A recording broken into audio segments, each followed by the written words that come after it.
Hello guys. तो कैसे हैं आज? आइए आज हम लोग दिल्ली पुलिस की पीवाई की पढ़ते हैं ना दोस्तों। तो स्टार्ट करते हैं अपन टाइम ना वेस्ट करके।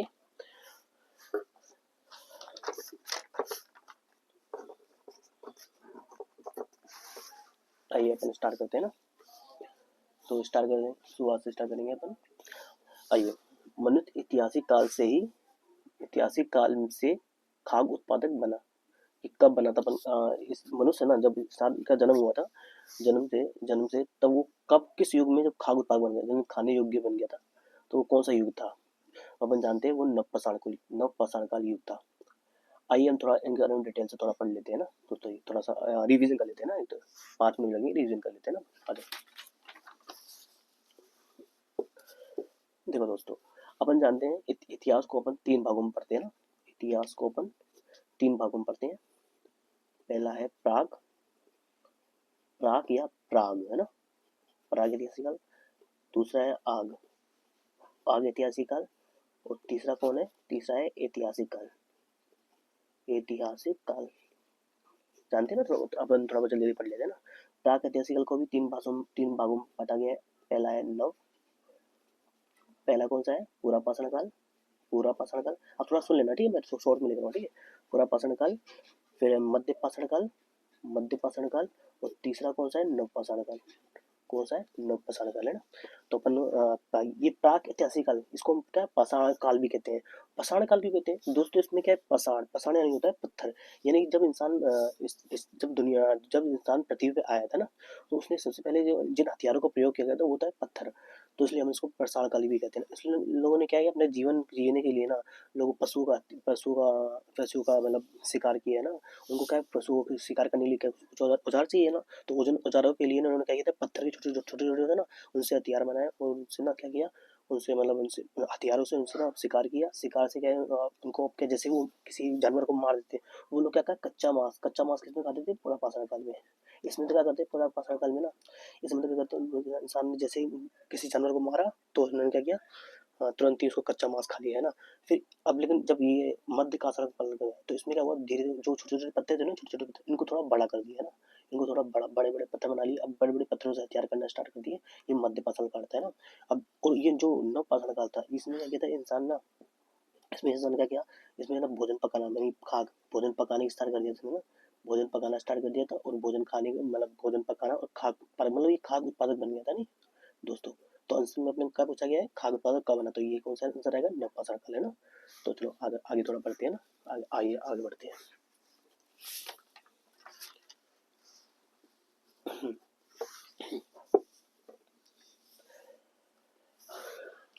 हम जानते हैं, देखो अब नवपाषाण काल में थोड़ा सा आगे पढ़ लेते हैं। नवपाषाण काल लगभग 6000 से 1000 ईसा पूर्व तक माना जाता है।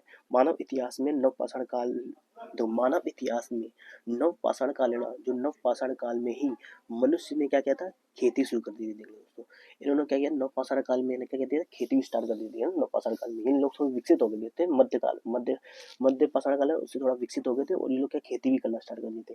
इस काल में अनाज की खेती भी होने लगी थी ना। इस काल में अनाज की खेती दोस्तों, ये वापस आ सकते हैं। जैसे ये पूछा गया ना खाद्य उत्पादक बना, वैसे पूछ सकते हैं कि मनुष्य ना कौन से काल में अनाज की खेती स्टार्ट कर दिया था। ऐसे क्वेश्चन बनेगा वापस पीवाईक्यू में ना।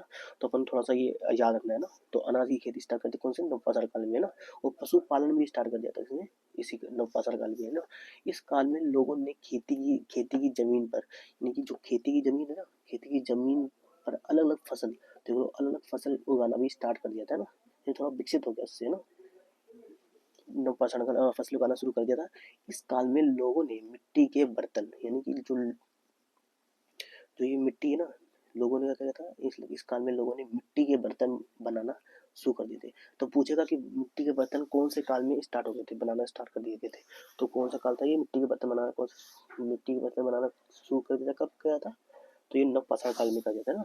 और नवपाषाण काल में ही लोगों ने स्थायी आश्रय, यानी कि लोग मतलब स्थायी हो गए थे, मतलब जो अपने जहाँ लोग रहते थे ना, आश्रय मतलब जहाँ लोग अपना जीवन बिताने लग गए थे, वो क्या स्थायी कर लिया था अपने। नवपाषाण काल में लोग क्या हो स्थायी हो गए थे, लोग भटकते नहीं थे धीरे धीरे, वो एक जगह स्थिर हो गए थे, और फिर लोग वहीं वहीं मतलब सब कुछ करते ना। तो बनाना शुरू कर दिया था ना। निम्नलिखित में से किस राज्य में देमाबाद नामक ताम्र पाषाणकालीन सांस्कृतिक स्थल स्थित है ना दोस्तों। तो दोस्तों हाँ, तो आइए दोस्तों स्टार्ट करते हैं। देखो, निम्नलिखित में से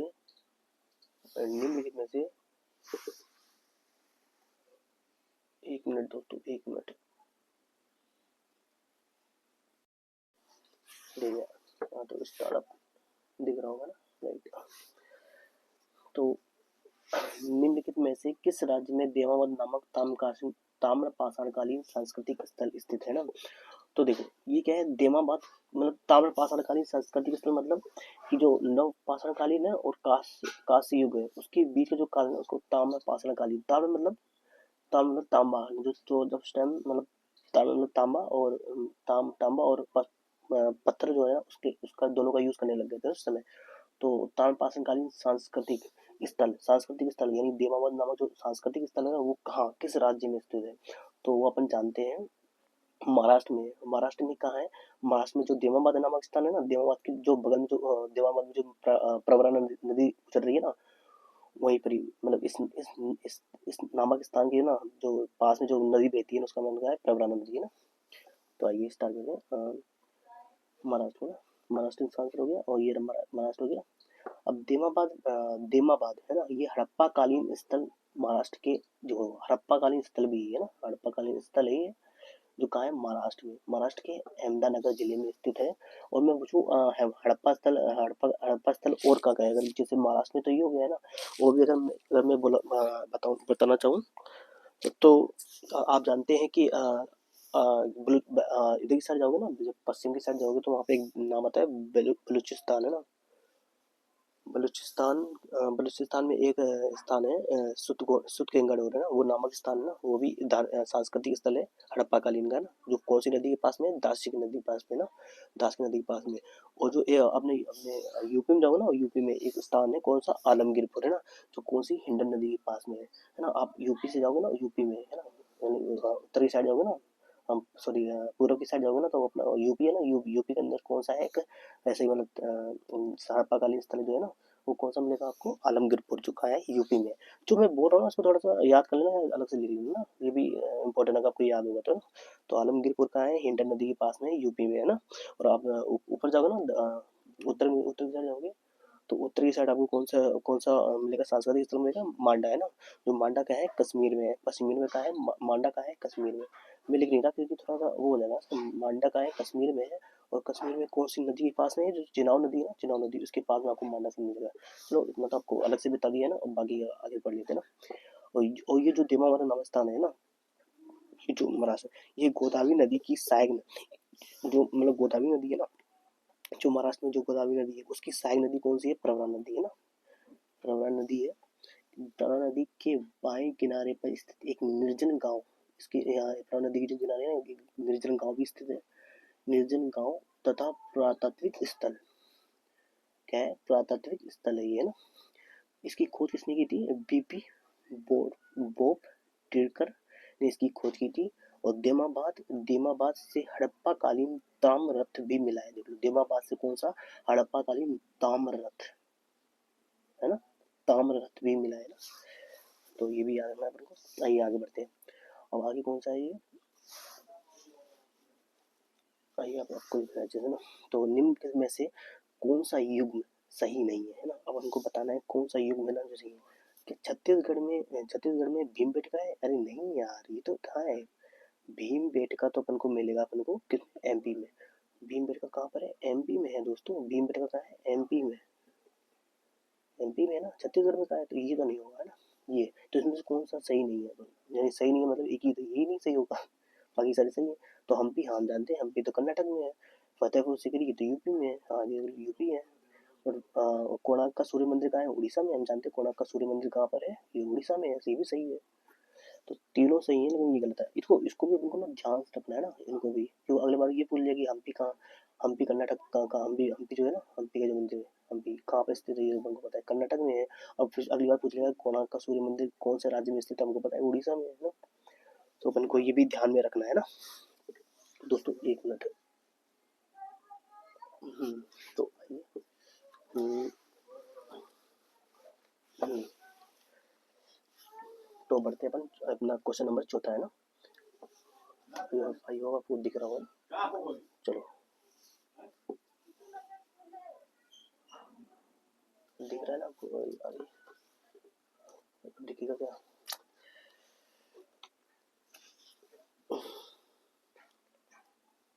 ठीक है तो ऐतिहासिक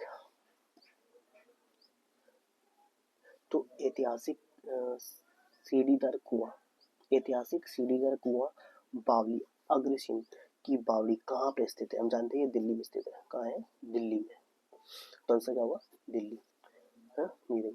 और अब इसके अंदर थोड़ा और पढ़ लेते हैं। ऐतिहासिक जो सीढ़ीदार कुआं है ना, ये अग्रसेन की बावली, ये अग्रसेन की बावली कहाँ है? दिल्ली में है। नई दिल्ली की कनॉट जो पैलेस है ना, कनॉट पैलेस है, कनॉट पैलेस के पास में है ना। कौन सी? कनॉट पैलेस के पास में कौन? अग्रसेन। अब दिल्ली जाओगे ना, दिल्ली में आपको क्या है? और जो अग्रसेन की बावली है ना, नई दिल्ली में, नई दिल्ली के पास में कनॉट पैलेस के पास में आपको ये दिख जाएगा। कौन सा दिख जाएगा आपको?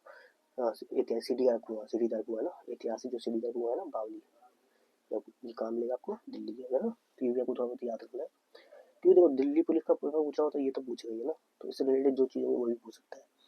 ये एक ऐतिहासिक कुआं है। ये कौन सा है? एक ऐतिहासिक कुआं है ना, जो 60 मीटर लंबा है। 60 मीटर तो क्या है? लंबा है। वो 15 मीटर क्या है? चौड़ा है ना। और निम्नलिखित में से कौन सा है?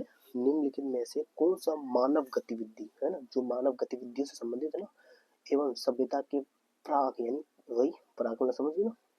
प्राग मतलब वही प्राग या प्राग जिसको तीन भागों में बांटा गया, जिसमें नवपाषाण काल है ना, नवपाषाण काल, नवपाषाण, पुरापाषाण काल, मध्यपाषाण काल और नवपाषाण काल है ना।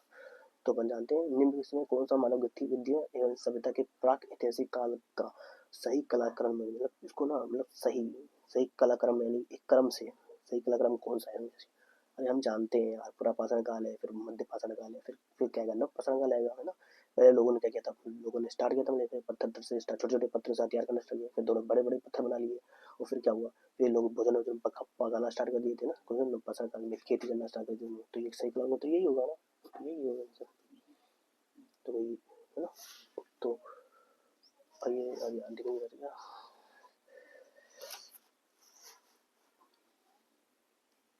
क्यों, ठीक है ना। चलो तो हम जाएंगे ना, ये आंसर होगा ना, प्रापाषाण काल, यही होगा आंसर। और अब थोड़ा बहुत इससे रिलेटेड पढ़ लेते हैं ना। मानव गतिविधियां मतलब मानव की जो गतिविधियां थी ना, मानव की गतिविधियां थी, मतलब जो हर एक गतिविधियां, मतलब जो मानव ने अपने समय में जो कार्य किए ना, उसमें मानव गतिविधियां एवं सभ्यता के प्राक ऐतिहासिक काल का सही कलाक्रम निम्नलिखित है कि पुरापाषाण काल, मध्यपाषाण काल और नवपाषाण काल। प्राक ऐतिहासिक काल का पाषाण काल के नाम से जाना। देखो मतलब पाषाण काल यानी पत्थर का जो काल होता है ना, पाषाण मतलब पत्थर, ठीक है। हड़प्पा सभ्यता के दौरान की मूर्तियों को बनाने के लिए लास्ट वैक्स कास्टिंग तकनीकी का उपयोग किया गया था। जो हड़प्पा सभ्यता के दौरान की हड़प्पा सभ्यता के दौरान की मूर्तियों को बनाने के लिए लास्ट वैक्स कास्टिंग तकनीकी का उपयोग किया गया था। हाँ दिख रहा है ना। तो देखो लॉस्ट वैक्स कास्टिंग तकनीकी है ना जो, तो ये क्या थी? ये देखो तो ये एक ऐसी मशीन, ये एक मतलब ऐसी तकनीकी थी जिसके माध्यम से लोग क्या करते थे, ये जो मतलब मूर्तियाँ होती थी ना, मूर्ति धातु की जो मूर्ति होती थी, धातु जैसे कांच की धातु है ना, कांस्य जो उस टाइम मिली थी ना मेरे को उस टाइम मतलब हड़प्पा सभ्यता के कालीन जो अपन को जानते हो ना, वो इस मूर्ति है मतलब, है ना, थोड़ा मुद्रा मतलब एक मुद्रा करते हुए मूर्ति है ना एक, जो हड़प्पा कालीन सभ्यता से मिली है अपन को। आपने देखी होगी, उसकी फोटो भी देखी होगी, है ना दोस्तों। तो जो मूर्ति है ना लॉस्ट वाटर, दिखाऊंगे दोस्तों मैं आपको उसकी मूर्ति दिखाऊं? एक मिनट रुकिए, मैं आपको हड़प्पा कालीन काशी की मूर्ति दिखाता हूँ ना। ऐसे पहले ये समझ ये लॉस्ट वैक्सिंग कास्टिंग तकनीकी है। ये दोस्तों ये कौन सी तकनीकी है दोस्तों? इसके अंदर क्या होता था, मतलब धातु से जो धातु की जो मूर्तियां बनाई जाती थी ना, आभूषण औजार है ना, आभूषण जो औजार बनाए जाते थे है ना। दोस्तों ये उस समय बनाए जाते थे, जो धातु की चीजें बनती थी ना, वो कौन सी लॉस्ट वैक्स कास्टिंग तकनीकी से बनती थी। और दोस्तों इसको और क्या नाम से जाना जाता है? इसको सर, इसको मोम ढलाई के नाम से भी जाना जाता है। इसको क्या है? मोम ढलाई के नाम से जाना जाता है ना, या मोम ढलाई है ना। मोम ढलाई भी कहते हैं ना, मोम ढलाई ढलाई भी कहते हैं। और ये समझ गए ना दोस्तों, ये तकनीक थी जिससे धातु की जो मूर्तियां बनाई जाती है।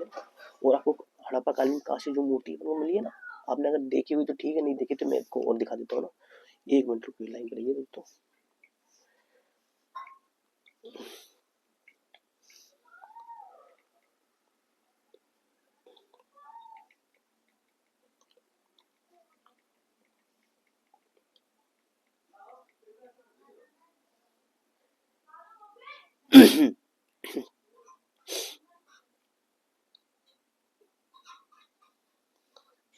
ये देखिए दोस्तों, ठीक है दोस्तों, ये हड़प्पा कालीन काशी मूर्ति है। हाँ, ठीक है दोस्तों, आई होप दिख रही होगी ना। तो ये क्या है, ये हड़प्पा कालीन है ना, काशी मूर्ति है, देखो है ना। तो ये क्या है, ये उस समय जो धातु की बनाई जाती थी ना, ये तो ये तकनीक का उपयोग किया जाता था ना, देख लेते हैं। तो लास्ट वैक्सिंग कास्टिंग तकनीक है ना, ये इसका उपयोग हमारे यहाँ। तो ये क्या है, ये कांसे की मूर्ति थी उस टाइम जो मिली थी ना। तो ये क्या है, जो हड़प्पा सभ्यता में कांसे की मूर्तियां बनाने के लिए लोस्ट वैक्सिंग तकनीक का इस्तेमाल किया जाता है। देखो, कांसे की मूर्तियां बनाने के लिए लोस्ट वैक्सिंग कास्टिंग तकनीक का उपयोग किया जाता था ना। तो आगे बढ़ते हैं।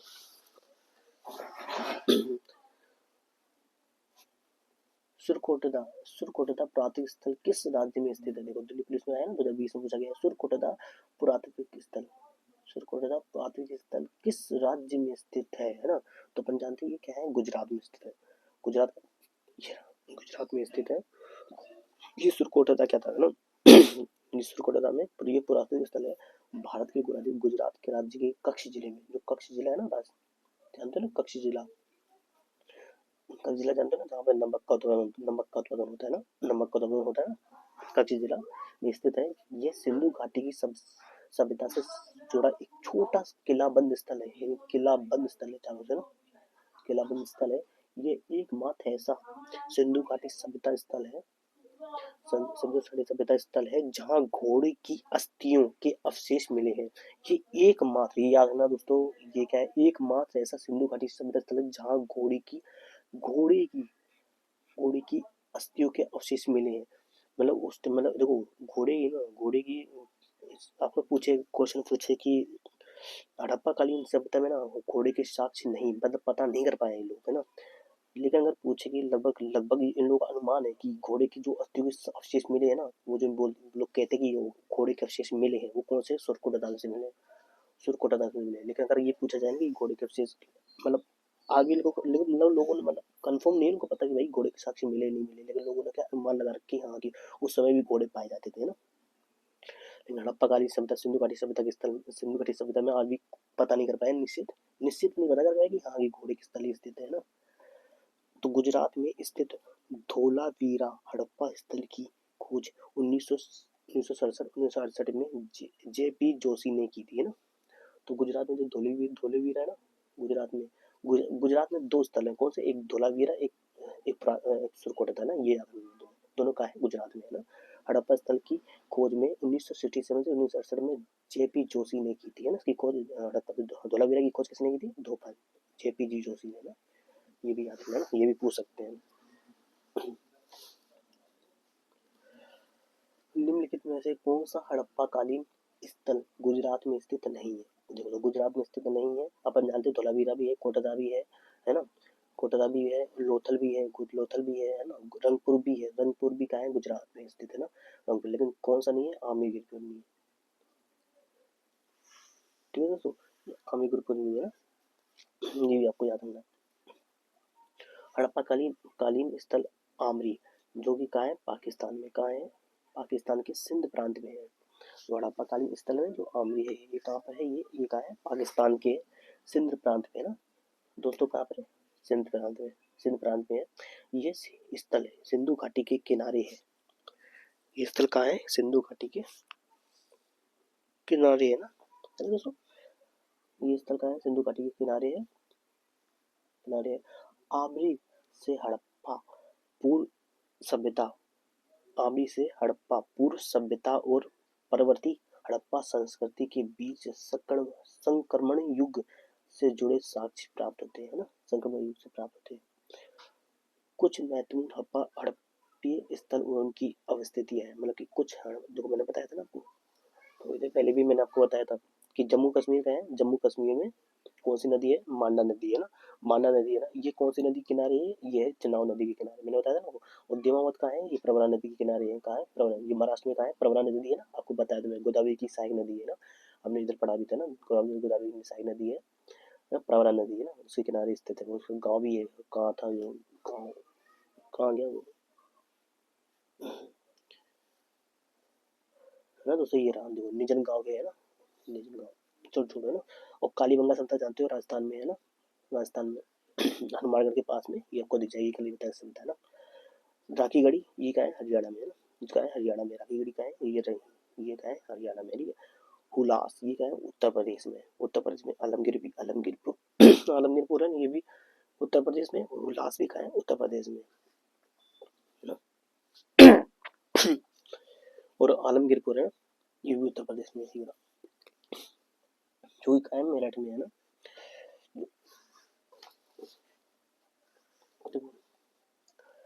हड़प्पा स्थल कालीबंगा किस वर्तमान भारतीय राज्य में स्थित है, अरे हम जानते हैं राजस्थान में है, राजस्थान में कौन सा जिला है, हनुमानगढ़, हनुमानगढ़ श्री गंगानगर है ना, उसके पास में स्थित है ना हनुमानगढ़।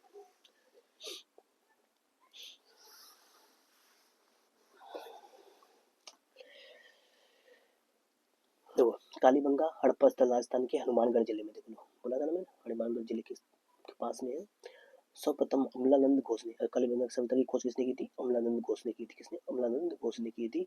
कालीबंगा के उत्खननकर्ता बीपी लाल एवं बी के थापर थे, जो मतलब देखो खोज इन्होंने की, लेकिन उनको बोला कि भाई इन्होंने ऑर्डर दिया जाओ उधर जाके खोदो, जाके उत्खनन करो, तो किसको ऑर्डर दिया था, बीपी लाल थापर और बी के थापर को है ना। कालीबंगा गंगा नदी के तट पर स्थित है, और ये जो सभ्यता है कौन सी नदी के किनारे है, गंगा नदी, हम जानते हैं ना गंगा नदी हमारे जानते हो ना, राजस्थान में, राजस्थान में है ये जो है ना, राजस्थान में यहाँ पर है ना, यहाँ पर हनुमानगढ़, हनुमानगढ़ है ना, हनुमानगढ़ से यहाँ पर क्या है, यहाँ से गगन गगन नदी आती है, गगन नदी आती है ना, ठीक है दोस्तों। तो हमारे दोस्त है बीबी लाल एवं पी के थापर है, कालीबंगा गंगा नदी की स्थित है। कालीबंगा का नाम, कालीबंगा का नाम यहाँ मिलने वाली काली चूड़ियों के कारण रखा गया है ना। कालीबंगा का अर्थ क्या है, काली चूड़ियाँ है ना, कालीबंगा का अर्थ क्या है, काली चूड़ियाँ, काली चूड़ियाँ। यहाँ से शिलालेख और मूर्तियाँ, मिट्टी के बर्तन में, यहाँ से शिलालेख मूर्ति, यहाँ से शिलालेख मूर्तियाँ और मिट्टी के बर्तन, सिक्के, मुँह, शिलालेख, शिलालेख भी, शिलालेख मतलब समझ गए ना, जो पत्थर पे लिखे रहते हैं ना, उसको बोलते हैं शिलालेख। मिट्टी की मिट्टियाँ मिल, मूर्तियाँ मिली हैं, मूर्तियाँ भी मिली है, और मिट्टी के बर्तन कौन सी सभ्यता से मिले अपन को, तो कालीबंगा सभ्यता से मिले है ना। और सिक्के भी मिले हैं, मुहरें प्राप्त हुई है ना, ये तो हम पता है, मुहरें तो मतलब कई भी जगह मिली है, तो मुहरें भी प्राप्त, लेकिन ये आना मिट्टी के बर्तन कहाँ कौन से सभ्यता से प्राप्त हुई, तो कालीबंगा सभ्यता से। और काली तो ये, और यहाँ पे क्या है, काली चूड़ियाँ मिली है ना, मतलब काली चूड़ियाँ, काली, ये कालीबंगा सभ्यता कहा गया है ना। यहाँ बंजर भूमि और लकड़ी की कुंड, यहाँ क्या है बंजर भूमि, बंजर भूमि तो जानते हो यार, राजस्थान में तो जानते हो सूखा ही सूखा पड़ा रहता है, तो बंजर भूमि और लकड़ी के कुंड, लकड़ी के कुंड है ना, और 7 अग्नि वेदियां और जुते हुए खेत आदि के प्रमाण भी मिले है ना। तो ये कहते थोड़ा काम मिले तो कालीबंगा सभ्यता से मिले है ना। मोहनजोदाड़ो की नृत्य करती देखो मोहनजोदाड़ो की जो नृत्य करती हुई जो लड़की की जो प्रतिमा है ना, जो काशी हमने बताया था, काशी, काशी से या कासा है ना, काश किस प्रतिमा किससे बनी है, हमने बताया था काशी से बनी है, कासा से बनी है। देखो दोस्तों इसे को घुमा फिरा के पूछा है ना। चलो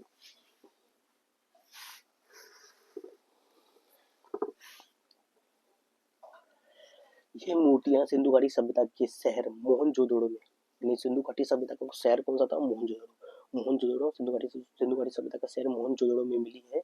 ये मूर्ति लोस्ट वैक्स तकनीकी हुई, फोटो भी दिखाई दी ना, लोस्ट वैक्स तकनीकी, जो कि मूर्तियां बनती थी ना उस टाइम, काशी की जो मूर्तियां थी लोस्ट वैक्स तकनीक पे आधारित थी। इस मूर्ति को ब्रिटिश पुरातात्विक अर्नेस्ट मेके ने, जो ब्रिटिश जो पुरातात्विक है ना, अर्नेस्ट मेके ने 1926 में मोहनजोदड़ो के HR क्षेत्र में खुदाई करके निकाला था। तो 1926 में इस मूर्ति को ब्रिटिश प्राकृतिक अर्नेस्ट मेकी ने 1926 में मोहनजोदड़ो की HR क्षेत्र में खुदाई करके निकाला था ना। इस मूर्ति की अब याद याद है ना, इसको निकाला किसने था? मोहनजोदड़ो की HR क्षेत्र में। HR जो क्षेत्र है ना, उसमें खुदाई करके निकाला गया था इस मूर्ति को ना। इस मूर्ति की विस्तृत नक्काशी और आभूषण तथा मुद्रा धातु विज्ञान और परिष्कृत सामाजिक प्रथाओं में विकास का प्रमाण देती है। मतलब मूर्ति निकाला तो हमने उसको उसमें देखा अच्छे से, उसको खोज करी ना, तो हमको क्या है, धातु जो मुद्रा धातु विज्ञान है ना, हमको उसके विज्ञान के बारे में पता चला कि उन्होंने किस हिसाब से उन्होंने इसको तैयार किया था ना। तो सब उनको नक्काशी, कौन से प्रकार की नक्काशी की थी उसको हमने समझा है ना, उससे हो गया। तो जब हमने उसको अच्छे से समझा ना उस मूर्ति को, तो हमको उसको कौन सी जो सांस्कृतिक है, परिष्कृत जो सामाजिक संस्कृति जो प्रथाएं थी, उसको हमको विकास का प्रमाण हमें मतलब इनसे हमको ज्ञात हुआ प्रमाण है ना। तो सिंधु घाटी सभ्यता का सबसे बड़ा भारतीय स्थल कौन सा है? राखी गढ़ी है ना, राखी गढ़ी। ये कहाँ पे अपन को पता है ना, ये कहाँ है? गुजरात में। कहाँ पर है ये? गुजरात में ना राखी गढ़ी। राखी गढ़ी कहाँ है? गुजरात में। नहीं माफ करना दोस्तों, राखी गढ़ी कहाँ है? गुजरात में नहीं है, ये हरियाणा में है ना। हरियाणा में कहाँ लिखा था ये? हाँ ये रहा, राखी गढ़ी कहाँ है? हरियाणा में है ना दोस्तों, ये हरियाणा में है ना। आई होप आप समझ गए, मैंने वो समझ लिया था इसको। तो कहाँ गए? राखी गढ़ी कहाँ पर है अपनी? राखी गढ़ी कहाँ है? ये राखी गढ़ी कहाँ है? हरियाणा में है। हरियाणा में, मेरा दिमाग से निकल गया, हरियाणा में है। तो राखी गढ़ी कहाँ है? हरियाणा में। राखी गढ़ी सिंधु घाटी सभ्यता का सबसे बड़ा प्राचीन स्थल राखी गढ़ी है। ये हड़प्पा और मोहनजोदड़ो से भी बड़ा है। देख लो, हड़प्पा और मोहनजोदड़ो से भी बड़ा है, सबसे बड़ा स्थल है ये। देख लो कौन सा है? राखी गढ़ी। हड़प्पा और मोहनजोदड़ो से भी बड़ा है। देख लो, ये राखी स्थल है ना। राखी गढ़ी में खुदाई के दौरान कांसा, राखी गढ़ी में जो खुदाई के दौरान कांसा है ना, कांसा जल की निकासी का प्रणाली, जल की निकासी जो प्रणाली है ना, उसके साक्ष्य मिले। मार्ग और बारिश का पानी इकट्ठा करने का विशाल स्थान मिला। उस समय लोग क्या करते थे, मार्ग जो बारिश का जो पानी होता था ना, उसको पानी को इकट्ठा करने का ना, जो करने का जो विशाल स्थान था जहाँ लोग इकट्ठा करते थे, उसका जो विशाल स्थान था ना, जो वो स्थान के बारे में हमको जानकारी मिली है ना। राखी गढ़ी है ना, जो राखी गढ़ी हरियाणा के, देखो ये रहा है हरियाणा। चलो अपन से मिस्टेक हो सकती है, किताब तो मिस्टेक नहीं करेगी ना। ठीक है, तो राखी गढ़ी हरियाणा के हिसार जिले में घग्गर नदी के मैदान में स्थित है। समझ रहे हो? घग्गर नदी वही जो कालीगंगा से है, मतलब घग्गर नदी तो आगे जाओगे ना, उससे जो पीछे मतलब पहले है ना, जो हरियाणा में है ना। तो हरियाणा में घग्गर नदी के मैदान में स्थित है, मैदान में स्थित है ना। निम्न में से कौन सा हड़प्पाई स्थल हरियाणा में स्थित है? हरियाणा जानते हो, राखी गढ़ी है, राखी गढ़ी है, राखी गढ़ी है, राखी गढ़ी है। ठीक है, देखो दोस्तों आप एक चीज समझो ना, जो 2017 में जो रिलेटेड पूछा गया ना, उसको ही 2017 में रिलेटेड पूछा गया है। तो उससे हमको पता चलता है, मान लो जैसे अपन एग्जाम आता है ना, जिसमें अपन एनालिसिस करते हैं, मान लो आपका एग्जाम है 15 नवंबर को, है ना। 15 नवंबर है ना, तो उसके अगले दिन कौन सा पेपर है? 17 नवंबर को पेपर होने वाला है। तो अपन लोग क्या करते हैं, 15 नवंबर को जो एनालिसिस देखते हैं ना, उसके हिसाब से अपन पढ़ते हैं, तो अपन को ये बहुत बेनिफिट मिलता है। इसलिए अपन वो लोग एनालिसिस देखा करो आप भी, है ना।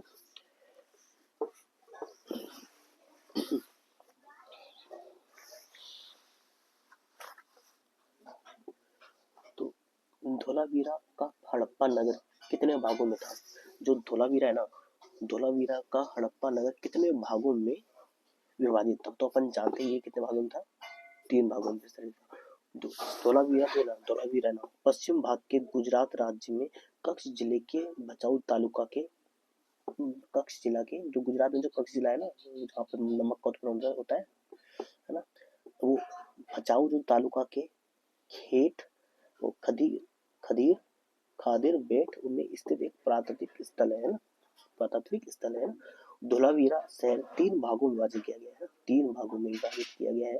ठीक है, जहाँ राजा शासक का राजमहल था, जहाँ राजा का शासक का राजमहल था, जो सबसे ऊपर ऊंचाई पर होता था, जो सबसे ऊंचाई पर होता था, मतलब ऐसे 3 थे मिल ऐसे, ये रहा ऐसे 3 भाग। जहाँ पर ये सबसे ऊंचा था, ये ऊंचा था जहाँ पर राजा का शासन था, राजा का महल रहता था, ऊंचाई पर था। चारों ओर से मजबूत किलेबंदी थी, है ना, किलेबंदी थी। घिरा हुआ था तथा इस किले में 4 द्वार होते थे ना, इस किले में 4 द्वार होते थे, जो भी है ना 4 द्वार होते थे। अन्य अधिकारियों का निवास स्थान, जो अन्य अधिकारी को निवास स्थान है, एक सुरक्षात्मक दीवार भी होता था जिसमें 2-5 कमरे होते थे, और ये आम शहर वासियों की ईंट से बने घर होते थे, है ना। ये याद दोस्तों, तो आपको आई होप दिख रहा होगा ना, दिख रहा है अच्छे से। तो अपन क्या करते हैं देखो, तो अन्य अन्य अधिकारियों के पास आम शहरी वासियों की ईंट से बने घर होते थे ना, तो अपन बढ़िया। अब देखो, अब अलग से थोड़ी बहुत अलग से भी जानकारी मैं दे देता हूँ आपको, है ना। जो धोलावीरा स्थल था ना, है ना, तो धोलावीरा जो स्थल था, ये क्या था, जिसकी जो ये मतलब ये है तो गुजरात में ना, गुजरात में जिसकी जो खोज थे ना, खोज करता था जो, उसका नाम क्या था, रविंद्र सिंह बिष्ट, है ना। रविंद्र सिंह बिष्ट थे, जैसे 1990 से 1991 के बीच में उन्होंने खोज किया था इसका ना। ये शहर किस नदी के किनारे स्थित, ये मतलब ये है एक ऐसा शहर है जो किसी नदी के किनारे स्थित नहीं था। कौन सा, धोलावीरा, है ना। धोलावीरा है ना, ये किसी भी नदी के किनारे स्थित नहीं था ना ये, है ना। ये शहर देखो, वैसे तो ये शहर 3 भागों में बटा गया है ना, पूर्व में, पश्चिम, पूर्व, मध्य और पश्चिम में, है ना। और इससे यहाँ से 16 जलाशय मिलते हैं ना, 16 जलाशय भी मिलते हैं। और पता है पीवाईक्यू में एक ये भी आ रखा है, यहाँ से सूचना पट, है ना, सूचना पट जो होता है ना, मतलब सूचना पट मतलब होता है जैसे, मतलब सूचना पट, यहाँ से सूचना पट भी मिला है ना, जो ये पुलिस युक्त था। सूचना पट क्या होता है, सूचना पट मतलब जिसमें लिखित होता है ना, लिखी हुई चीजें होती है, वो हमको पुलिस युक्त मिली है ना, समझे इसमें। और इसमें है ना, जो भवनों में ईंटों ईंटों के साथ बलुआ पत्थर का प्रयोग किया जाता है। जो इनकी जो भवन थे ना, इनके जो भवन थे, इनमें क्या होता था, इनमें जो भवन थे ना, इनकी जो भवन थे ना, उनमें क्या बलुआ पत्थर का प्रयोग भी मिलता है ना। और जो वर्तमान में ना, ये वर्तमान में क्या है, भारत का दूसरा बड़ा स्थल है ना। दूसरा मतलब भारत का दूसरा बड़ा स्थल कौन सा है, धोलावीरा। कहाँ पर है, ये गुजरात में है ना। कहाँ है, गुजरात में है। ये भारत का दूसरा बड़ा स्थल है, और ये पहला कौन सा है आप जानते हैं, राखी गढ़ी है ना। दूसरा कौन सा है, धोलावीरा। ये कहाँ है, गुजरात में, ठीक है। तो थोड़ा बहुत आगे भी थोड़ी एक्स्ट्रा जानकारी रख लेनी चाहिए ना दोस्तों, ताकि आगे मतलब एग्जाम में पूछा है भारत का दूसरा बड़ा स्थल कौन सा है, धोलावीरा, उनको पता रहना चाहिए ना। तो आइए स्टार्ट करते हैं, आगे आगे बढ़ते हैं। निम्नलिखित में से किस हड़प्पा संरचना में पानी के रिसाव को रोकने के लिए डामर की पतली परत लगाई जाती थी, है ना। देखो किस जैसा आज नहीं स्विमिंग पूल होता है वैसे ही, है ना। निम्न में से किस हड़प्पा संरचना में पानी की रिसाव को मतलब पानी के रिसाव को रोकने के लिए डामर की पतली परत लगी लगी थी। तो ये कौन सा था, ये था गृह स्नानघर। यार स्नानघर जहाँ स्नान करते हैं लोग, है ना, उसके नीचे क्या डामर की परत लगाई गई है ना। ये तो हो नहीं सकता। अच्छा, अन्न अन्न अन्न भंडार है, ये तो खाने संबंधित है। जल निकासी ये हो सकता है, लेकिन सड़कें तो हो नहीं सकती थी ना। लेकिन जल निकासी है ना, जल निकासी, ये भी इन दोनों में कंफ्यूज होते थे। मतलब अगर अपन दोनों में तो उसमें स्नान कर, जहाँ लोग स्नान करते थे ना, तो ये क्या है, ब्रह्म स्नान है ना, ब्रह्म स्नान है ये सारे। थोड़ा आगे पढ़ लेते हैं। मोहनजोदाड़ो का जो ब्रह्म नगर है, ये कहाँ स्थित है, मोहनजोदाड़ो में ना। मोहनजोदाड़ो को जो ब्रह्म नगर या विशाल स्नानघर है ना, जो सिंधु घाटी सभ्यता के सबसे प्रसिद्ध स्मारकों में से एक है। सब मतलब इस पानी के रिसाव को रोकने के लिए डामर की पतली परत लगाई जाती थी, है ना दोस्तों। वो थोड़ा बहुत दोस्तों मोहनजोदाड़ो के बारे में भी थोड़ा आपको डिटेल बता रहा हूँ, सुन लो दोस्तों, जल्दी जल्दी सुनो, है ना। तो मोहनजोदाड़ो कहाँ पर है ये दोस्तों, ये पाकिस्तान में है। ये पाकिस्तान में कौन से, जो लड़काना जिला है ना, लड़काना वो सिंध मतलब पाकिस्तान में है ना। ये सिंधु नदी घाटी है ना, उसके पास में है। इसकी खोज राखलदास बनर्जी ने 1922 में की थी, है ना दोस्तों। मोहनजोदाड़ो का जो शाब्दिक अर्थ है ना, मोहनजोदाड़ो का शाब्दिक अर्थ, इसको क्या बोलते हैं, मृतकों का टीला। इसको क्या कहते हैं, मृतकों का टीला भी कहते हैं ना दोस्तों। मृतकों का टीला कहते हैं। यहाँ पे विशाल स्नानघर भी पाए जाते हैं, हम जानते हैं, अभी देखा ना, जिसकी जो पतली जो डामर की परत नीचे लगी हुई है, वो है इसमें। और इसमें बिटुमिनस का भी लेप किया गया है ना। इसमें कौन सा है, बिटुमिनस का भी लेप किया गया है ना। वो पता है ये मैं आपको कैसे बताऊँ कि इसको, मतलब देखो मैं तो आपको ऐसे बताता हूँ। ये जो वैशाली जो ब्रजनगर पता कैसा था, ये ऐसा था ना, ये कैसा ऐसा है ना। अब यहाँ पे जैसे मान लो ये तो ये था, ये ना यहाँ पे पतली लगाई गई है ना। और यहाँ से क्या निकासी, यहाँ से निकासी लगाई गई थी ना, यहाँ से निकासी लगाई गई थी। और यहाँ एक कुआं था, यहाँ पे क्या कुआं, ये कुआं था, है ना। ये क्या था, ये क्या कुआं था ना। वो जो ये यहाँ पर ना, यहाँ क्या है, विशाल 6 वस्त्र बदलने के कक्ष भी थे यहाँ पर, है ना। 6 क्या थे, वस्त्र बदलने के कक्ष भी थे ना यहाँ पर उत्तर। और ये कहा था, ये उत्तर दिशा में, जैसे उत्तर दिशा ऊपर है ना, तो ऊपर में क्या है, ये उत्तर दिशा में 6 वस्त्र बदलने के कक्ष भी मिले हुए हैं हमको, है ना। पास में कुआं भी मिला हुआ है हमको, है ना दोस्तों, है ना। तो इसका मेरे को याद रखना है ना ये। उसमें पता है सीढ़ियाँ भी मिली है, यहाँ पे सीढ़ियाँ भी मिली है ना, सीढ़ियाँ भी साक्षी भी मिले हुए हैं, है ना।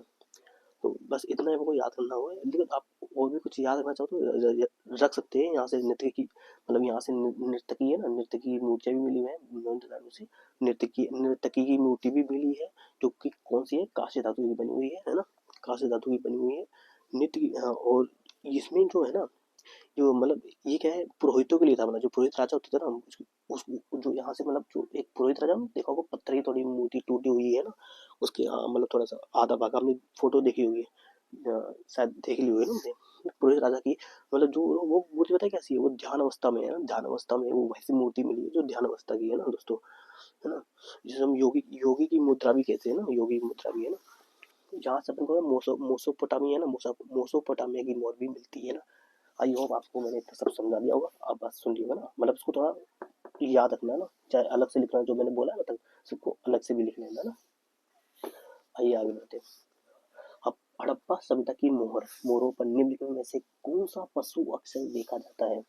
तो जो हड़प्पा सभ्यता है ना, हड़प्पा सभ्यता हड़प्पा सभ्यता की मोहरों पर निम्न में से कौन सा पशु अक्सर दिखाई देता है। अब देखो, अगर आप ये रहोगे ना, मान लो अपन वो करेंगे ना, तो अपन जानते हैं, अब तक हमने अपने हमने सिंधु घाटी सभ्यता पढ़ी हुई, तो अपने अपने शेर सुना है, नहीं सुना है, लोमड़ी सुनी है, नहीं सुनी है, हिरण सुना है, नहीं सुना है, अरे बेली सुना है, बेली तो है। आप इन दोनों में कंफ्यूज हो जाओ तो याद रखना बेली होगा ना, क्योंकि हम आपको अगर अपने सिंधु घाटी सभ्यता पढ़ी है ना, तो आप ऑप्शन से भी टिका दोगे तो सही कर दोगे ना। तो हमको कौन सा बेल मिली। हड़प्पा सभ्यता की मोहरों पर, हड़प्पा सभ्यता की मोहर जो होते हैं ना, मोहरों पर बेल के अतिरिक्त बाघ, है ना, गेंडा, हाथी, है ना, बकरी और हिरण हिरण और भेड़ आदि के पशु के चित्र भी देखे जाते हैं, ठीक है। फिर तो यार इन दोनों में से एक होगा ना यार, हिरण हिरण भी तो मिले, हिरण भेड़ आदि के पशु के चित्र भी देखे जाते हैं। तो इसमें इसको मैं तो दे रखा है, चलो मैं देखूंगा दोस्तों ना, उसको थोड़ा ब्रेक करके आगे बढ़ते हैं। हड़प्पा सभ्यता की मोरू का आकार त्रिभुजाकार है, कैसा है, त्रिभुजाकार है और त्रिभुजाकार और आयताकार और वृत्ताकार है। मतलब आपको ना ऐसे मिल जाएंगे मोरे, कैसे मिलेंगे, ऐसे मिल जाएंगे, आयताकार भी मिल जाएंगे और वृत्ताकार भी मोरे भी मिल जाएंगे ना दोस्तों, ऐसे मोरे मिल जाएंगे आपको। सिंधु घाटी सभ्यता का पहला खोजा गया स्थल कौन सा है, हड़प्पा है। सिंधु घाटी सभ्यता के सभ्यता का पहला खोजा गया स्थल कौन सा है, हड़प्पा है। तो दोस्तों हड़प्पा है ना, तो अपन समझ गए। हड़प्पा सभ्यता की खोज 1921 में राय बहादुर दयाराम साहनी ने की थी, है ना। थोड़ा इसको भी डिटेल में बताऊंगी मैं आपको दोस्तों, है ना, तो इसको भी मैं डिटेल में आपको बता देता हूँ, पहले इसको पढ़ लेता थोड़ा। हड़प्पा स्थल रावी नदी की, ये कौन सी नदी किनारे है, ये रावी नदी के किनारे स्थित है। मोहनजोदाड़ो इसकी शाब्दिक अर्थ है, मोहनजोदाड़ो का शाब्दिक अर्थ है मृतकों का टेला। मोहनजोदाड़ो ये कौन सा आ गया यार, हड़प्पा सभ्यता संबंधित है ना ये, मोहनजोदड़ो कहाँ है। चलो मोहनजोदड़ो का शाब्दिक अर्थ मृतकों का टेला होता है। मोहनजोदड़ो का स्थल की खोज 1922 में रखलदास बनर्जी ने की थी, देखो दोस्तों, रखलदास बनर्जी ने की थी। मोहनजोदड़ो का सिंधु सभ्यता की नदी की तट पर स्थित है। अपन ने पहले पढ़ चुका है, इसलिए मैं थोड़ा जल्दी जल्दी पढ़ रहा हूँ दोस्तों। मोहनजोदड़ो स्थल सिंधु नदी के तट पर स्थित है, ठीक है, सिंधु नदी है ना जो, उसके तट पर स्थित है। लोथल लोथल स्थल की खोज 1954 में डॉक्टर डी एस राव ने की थी। लोथल सिंधु घाटी सभ्यता का महत्वपूर्ण बंदरगाह था। ये बंदरगाह समझते हो ना, मतलब जहाँ से व्यापार किया जाता है।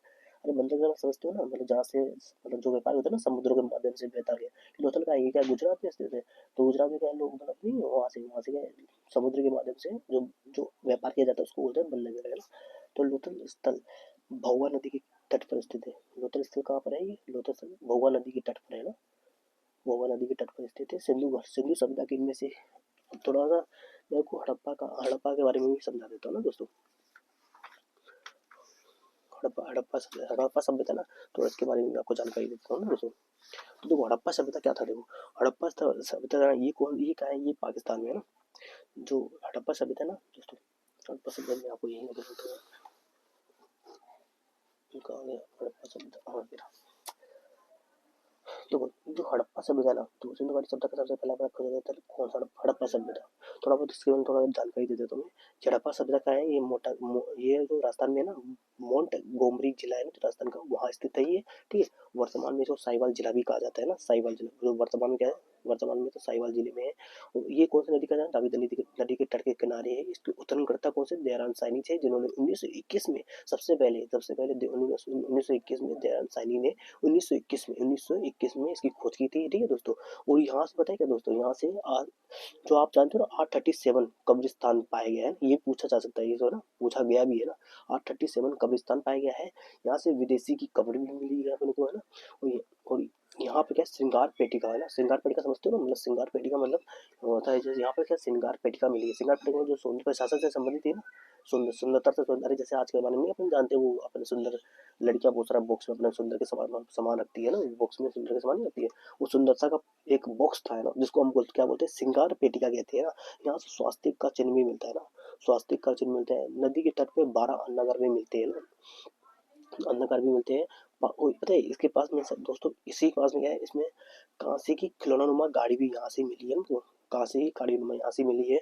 और यहाँ पे ना जो ये हड़प्पा सभ्यता है, यहाँ से क्या है, गेहूं और जौ के दोनों, मतलब गेहूं और जौ है ना, गेहूं और जौ के भी साक्ष्य मिले हैं है ना, गेहूं और जौ के भी साक्ष्य मिले है ना। अब थोड़ा ये ना अपने साइड में लिख लेना चाहे नोट्स में ना, है ना। चलो इतनी जानकारी काफी है, आगे बढ़ते हैं।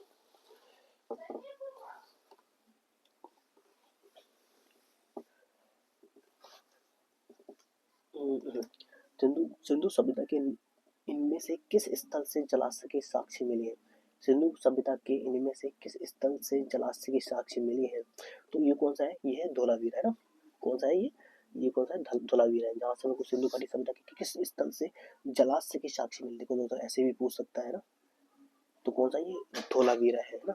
अगर मैं पूछूं गेहूं और जो के दोनों के साक्ष्य अपन को कौन से स्थल से मिले हैं, तो अपन को उसमें इसमें कौन सा आंसर आना चाहिए, हड़प्पा सभ्यता है ना, हड़प्पा स्थल है। हड़प्पा स्थल से हमको किसके, हड़प्पा स्थल से हमको गेहूं और जौ के दोनों के साक्ष्य मिलते हैं ना।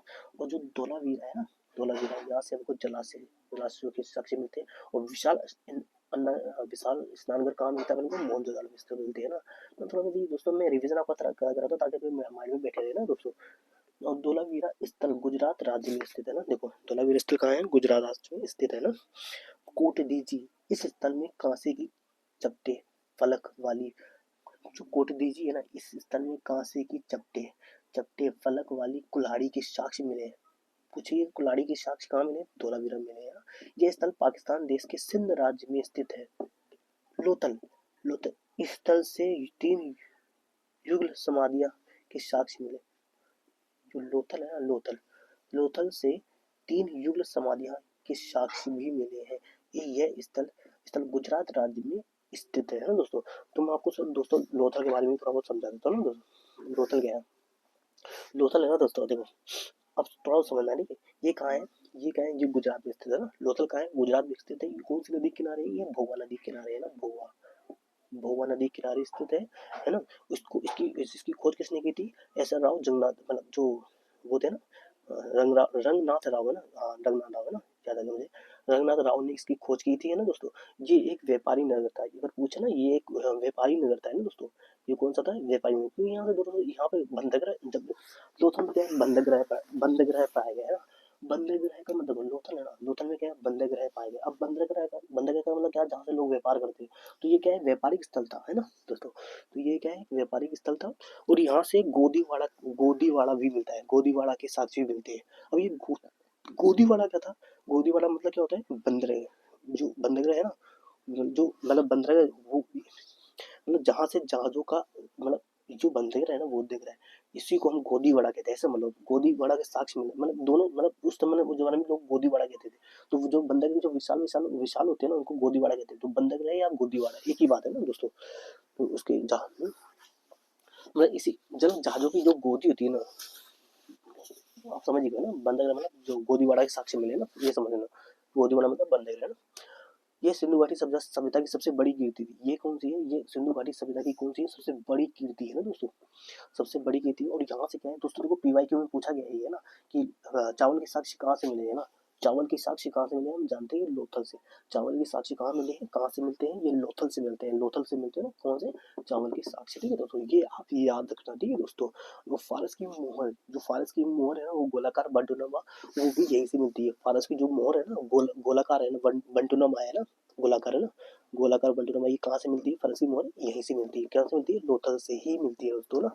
और बताए दोस्तों, इसकी एक और मुख्य बात क्या है कि घरों के जो दरवाजे है ना, घरों के दरवाजे मुख्य मार्ग भी खुलते थे। जैसे आज जानते हो ना मुख्य मार्ग में, जैसे ये घर है ना, इसका जो मुख्य मार्ग है, मुख्य मार्ग है, जैसे आप मोहनदाबाद देखो ना, वहां से क्या पीछे से मतलब जो ज्यादातर स्थल में क्या है, उनके जो घर है ना, घर के जो पीछे से दरवाजे खुलते थे ना, मतलब पीछे, घर के पीछे। लेकिन इसमें क्या है, घर के आगे से दरवाजा हमको यहीं से मिलेंगे ना दोस्तों। तो ये कहाँ है, ये कहाँ से हमको मिलता है? ये लोथल से हमको प्राप्त होते हैं ना दोस्तों, है ना गाइस। तो आई होप आप समझ रहे होंगे मेरी बात को ना।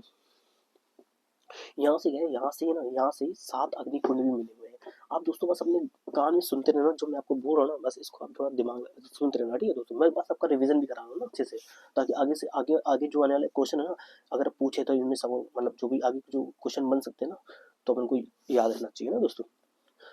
तो मैंने बोला यहाँ से क्या, 7 अग्नि के कुंड भी साक्षी मिलते हैं। यहाँ से कौन से? 7 अग्नि के कुंड के साक्षी भी मिलते हैं, है ना।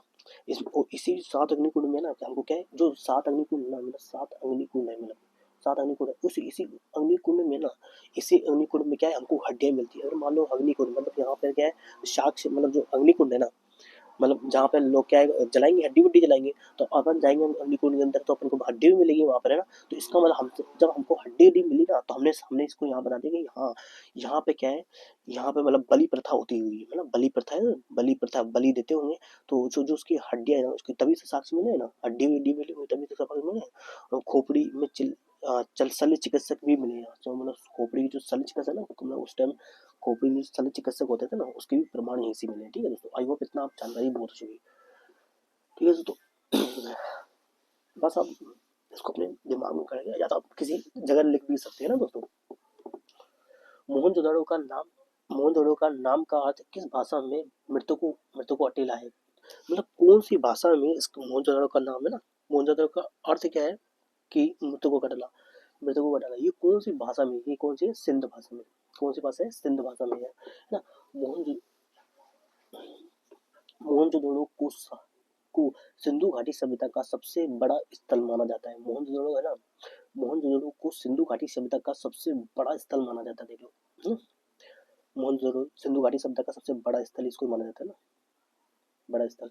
वर्तमान में मोहनजोदड़ो की और अपने भारत का सबसे बड़ा स्थल कौन, अपने भारत का सबसे बड़ा स्थल कौन सा है? राखीगढ़ी है ना, समझे। और दूसरे नंबर कौन सा है? धोलेवीरा है ना, पता ही हमको ना। और वर्तमान में मोहनजोदड़ो की स्थिति पाकिस्तान में किस राज्य में है? वो वर्तमान में वर्तमान में मोहनजोदड़ो की स्थिति पाकिस्तान के सिंध राज्य में है ना, सिंध समझ गया। ठीक है, मोहनजोदड़ो से विशाल स्नानघर मिले, विशाल स्नानघर, जब जानते हो ना वीडियो में इसका लेप मिला हुआ है नीचे, है ना, पता ही होगा आपको ना, डामर के हिसाब से पर चढ़ाई गई थी, आपको पढ़ाई दी है ना। मोहनजोदड़ो सिंधु नदी के तट पर स्थित है। कौन सी नदी है? सिंधु नदी के तट पर स्थित है ना। और लोथल गुजरात में है ना, लोथल नामक प्राचीन हड़प्पा शहर किस राज्य में स्थित है? गुजरात में ही है भाई, गुजरात में स्थित है। वो हड़प्पा का प्राचीन शहर लोथल भारत के गुजरात राज्य में स्थित है।